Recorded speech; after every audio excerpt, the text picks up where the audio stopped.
વડોદરા શહેર પાસેથી પસાર થતા હાઈવે પર અવારનવાર અકસ્માતની ઘટનાઓ સામે આવતી હોય છે, ત્યારે આજે વધુ એક વખત અકસ્માતની ઘટના સામે આવી છે, જેમાં બે ટ્રક અને કાર વચ્ચે ટ્રિપલ અકસ્માત સર્જાયો છે। આ અકસ્માત સર્જાતા કન્ટેનરનો ડ્રાઈવર ઘાયલ થઈ ગયો હતો। ફાયર વિભાગને જાણ થતાની સાથે જ તાત્કાલિક તેઓ ઘટના સ્થળ ઉપર દોડી આવ્યા હતા અને ડ્રાઈવરનું રેસ્ક્યુ કરી તેને હોસ્પિટલ ખાતે ખસેડવામાં આવ્યો હતો। ટ્રિપલ અકસ્માતમાં કન્ટેનર ચાલક ફસાઈ ગયો હતો અને વડોદરા નજીકથી પસાર થતા હાઈવે પર અવારનવાર અકસ્માતની ઘટનાઓ સામે આવતી હોય છે।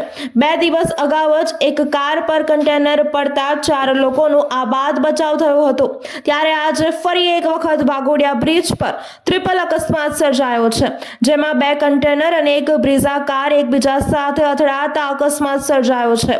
આ સમગ્ર ઘટનામાં એક કન્ટેનર ચાલક ફસાઈ ગયો હોવાનો કોલ ફાયર વિભાગને મળ્યો હતો અને તાત્કાલિક તેઓ ત્યાં પહોંચી ગયા હતા અને ચાલકનું રેસ્ક્યુ કરી તેને હોસ્પિટલ સારવાર માટે ખસેડવામાં આવ્યો છે।